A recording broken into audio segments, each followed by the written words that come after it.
बिस्मिल्लाहिर्रहमानिर्रहीम। अस्सलातु वस्सलामु अलैका या सय्यदी या रसूल अल्लाह व अला आलिका व सहाबिका या हबीबुल्लाह। अस्सलामु अलैकुम व रहमतुल्लाहि व बरकातुहू। मेरी इस्लामी बहनों का सवाल है, क्या ख़वातीन नंगे सर वाशरूम में जा सकती हैं या कि नहीं? क्योंकि अक्सर दुपट्टे जो होते हैं फिसलने वाले होते हैं और गिरने के डर से और वहाँ पर ग्लासेस लगने या गंदे छींटे पड़ने के डर से उतार कर चली जाती हैं, तो इसके लिए क्या हुक्म है?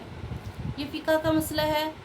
और सबसे पहले कुरान पाक में ख़वातीन को यही हुक्म दिया गया है कि युदनीना अलैहिन्ना मिन जलाबिबिहिन, यानी कि इस्लाम ने ख़वातीन को यही हुक्म दिया है कि अपने सर पर दुपट्टा लेकर रखें। और औरत जो है सर से लेकर पाँव तक सितर में शामिल है, नमाज में भी और ख़ारिज नमाज में।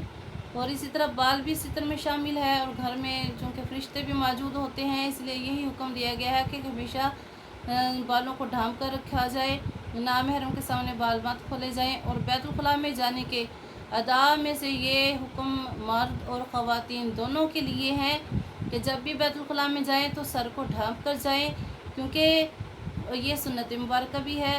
और नबी करीम अलैहिस्सलातु वस्सलाम जब भी हाजत के लिए तशरीफ़ लेकर जाते तो सर पर टोपी ओढ़ कर जाते।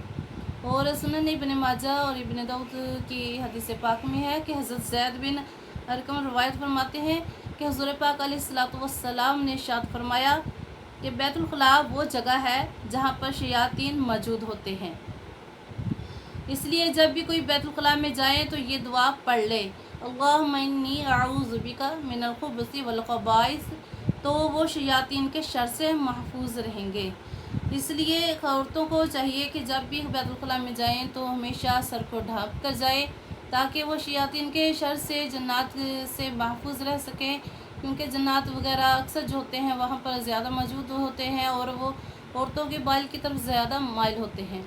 और ये भी हुक्म दिया गया है कि जब भी जाएं तो सिमट कर बैठें। हुक्म है यही कि जब बैठने के करीब हो तब सितर खोलें, और जब दाखिल होने से पहले दुआ पढ़ें। और जब दाखिल हों तो बायां पाँव रखा जाए, और जब जाएं तो नंगे पाँव मत जाएं, क्योंकि इस तरह बीमारियां लगने का खदशा होता है। और क्योंकि इस जगह ज़्यादा जरासीम मौजूद होते हैं।